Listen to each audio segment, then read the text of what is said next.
जय गुरु जी। संगत जी जय गुरु जी। शुक्राना गुरु जी। संगत जी गुरु जी के चरणों में कोटि कोटि प्रणाम और सारी संगत जी को जय। संगत जी यहाँ सुनाए जाते हैं आपके द्वारा भेजे हुए सत्संग जो संगत हमें भेजती है। जय गुरु जी। शुक्राना गुरु जी। जय गुरु जी। संगत जी, संगत जी, ये मेरा पहला शुक्राना सत्संग है जो आज मैं आपके साथ शेयर करना चाहती हूँ। मैं अपना सत्संग गुरु जी के मंत्र जाप से शुरू करूँगी। ओम नमः शिवाय। शिव जी सदा सहाय। ओम नमः शिवाय। गुरु जी सदा सहाय। जय गुरु जी। शुक्राना गुरु जी। अनंतम अनंतम शुक्राना मेरे गुरुपा। संगत जी, मैं अपना नाम नहीं बताना चाहूँगी और मैं नजफगढ़ में रहती हूँ। संगत जी, मैं गुरु जी से जुड़ी तो काफ़ी सालों पहले थी, लेकिन तब सिर्फ मैं 3-4 बार ही गुरु जी के मंदिर गई थी, जैसे हम और मंदिर जाते हैं केवल घूमने की तरह। लेकिन गुरु जी से मैं भावनात्मक रूप से मार्च 2025 में ही जुड़ी हूँ। मैं सन 2020 मार्च से काफ़ी परेशान थी अपने पति की वजह से। मेरे पति का 2020 में अपने ऑफिस में काम करने वाली एक मुस्लिम औरत से संबंध बन चुके थे। मैं अपने दोनों बेटों के साथ अपने ससुराल में रह रही थी और मेरे पति नोएडा में एक कंपनी में काम करते थे। ये बात कोरोना के टाइम की है। मेरे पति वहीं नोएडा में अपने मौसी के बेटे के साथ रहने लगे। उसके बाद उन्होंने अपने साथ काम करने वाले लड़कों के साथ रेंट पर एक रूम ले लिया। संगत जी, मैं या मेरे बेटे जब उनसे बात करने के लिए पहले कॉल करते थे तो वो वीडियो कॉल पे भी हमसे बात किया करते थे, लेकिन धीरे धीरे उनमें चेंजेस आने लगे। मैं उन्हें कॉल करती तो वो मुझसे बात करना अवॉइड करने लगे। मैं काफ़ी परेशान हो गई। तब उनके साथ रहने वाले लड़कों से मुझे उनके अफेयर का पता चला। धीरे धीरे 2-3 महीने बाद मेरे पति ने वो नौकरी भी छोड़ दी और घर आना बंद कर दिया। पता नहीं कहाँ उस औरत के साथ रहने लगे। हम पूरे परिवार को किसी को नहीं बताया कि वो कहाँ रह रहे हैं। संगत जी, 3-4 महीने में केवल एक बार घर आते थे।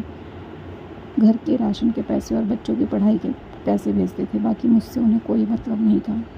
इनके घर वाले भी उन्हें कुछ नहीं बोलते थे, क्योंकि इन्होंने सबके सामने बोल दिया था कि मैं उस औरत को नहीं छोड़ूंगा और सिर्फ अपने बच्चों के लिए जो करना है मैं वो करूंगा और बाकी मेरा मुझसे कोई मतलब नहीं रखना चाहते थे। संगत जी, मैं पूरी तरह टूट गई। अपने घर वालों को भी मैंने कुछ समय तक तो कुछ नहीं बताया, क्योंकि मैंने इनसे लव मैरिज की थी। अपनी गलती की वजह से मैं अकेले घुटती रही, लेकिन कुछ समय के बाद मैंने अपनी माँ और अपनी मौसी को सब कुछ बता दिया। लेकिन उसका भी कुछ फ़ायदा नहीं हुआ, क्योंकि मेरी माँ ने यही बोला कि भगवान पर भरोसा रख, कुछ समय बाद ये उसे छोड़ देंगे। मैं भी अपनी किस्मत समझकर सब कुछ सहती रही। फिर मैंने 2021 में जॉब करना शुरू कर दिया घर के पास में ही। फिर भी मेरे पति को सुकून नहीं मिला और कलेश करने लगे कि घर का खर्च मैं अकेले नहीं करूँगा। कभी कभी मारपीट भी करते।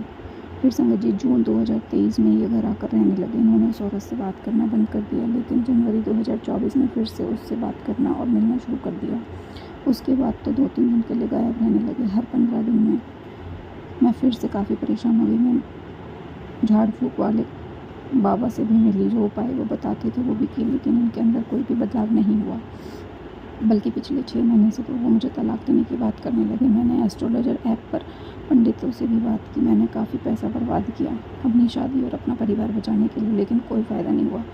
फिर संगत जी, मार्च 2025 में मेरी मौसी को किसी ने बताया, जो गुरुजी को बहुत मानती थी, कि आप अपनी भांजी को गुरुजी मंदिर जाने के लिए बोलो। मेरी मौसी का कॉल आया कि तू गुरुजी मंदिर जाया कर और वहाँ का जल प्रसाद लाकर अपने पति को दे। गुरुजी का मंत्र जाप कर और सब कुछ गुरुजी को सौंप दे, गुरुजी अपने आप देखेंगे। फिर संगत जी, मैं पहली बार गुरुजी मंदिर 30 मार्च 2025 को गई।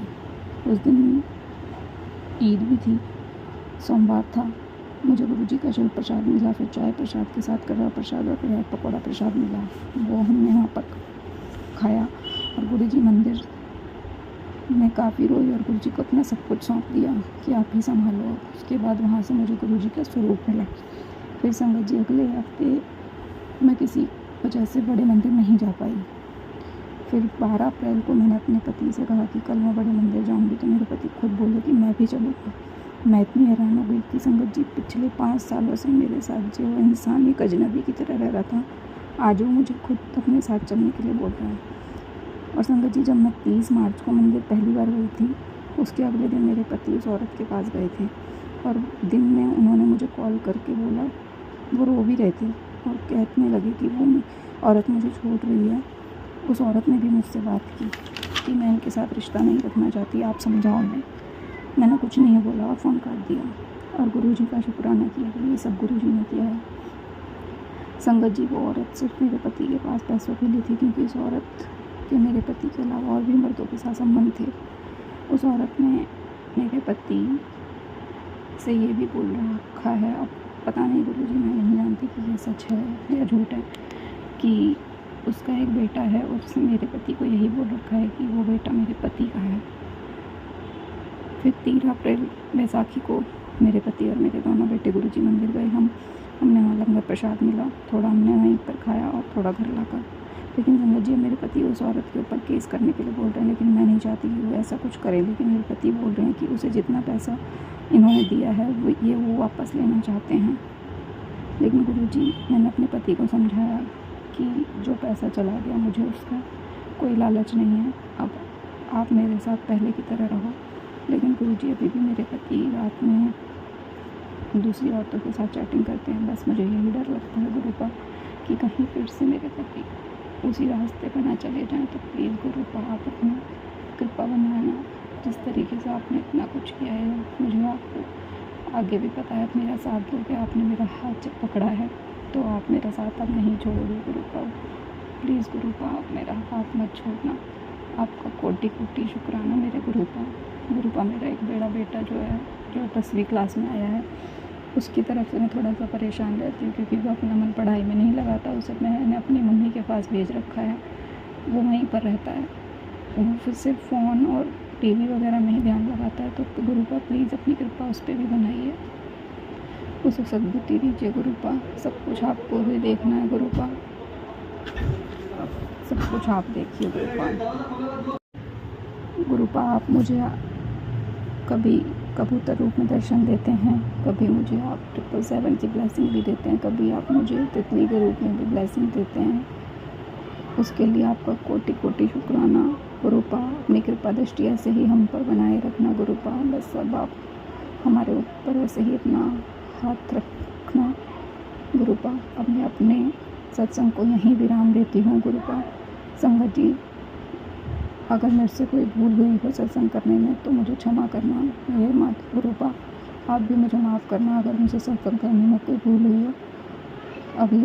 अगला अपना सत्संग में ज़रूर लेकर आऊँगी गुरुपा। अपनी कृपा दृष्टि बनाए रखना। ओम नमः शिवाय। शिव जी सदा सहाय। ओम नमः शिवाय। गुरु जी सदा सहाय। संगत जी, ये था सत्संग जो आंटी जी ने हमारे साथ शेयर किया है। अगर आप भी अपने सत्संग शेयर करना चाहते हैं तो हमें लिख के भेज सकते हैं, रिकॉर्ड करके भेज सकते हैं। डिस्क्रिप्शन में आपको व्हाट्सअप नंबर और ईमेल आईडी दिया गया है, वहाँ जाके आप हमें अपने सत्संग शेयर कर सकते हैं। तो संगत जी, सत्संग को यहीं विराम देते हैं गुरुपा के मंत्र जाप के साथ। ओम नमः शिवाय। शिव जी सदा सहाय। ओम नमः शिवाय। गुरु जी सदा सहाय। जय गुरु जी संगत जी, जय गुरु जी, शुक्राना गुरु जी।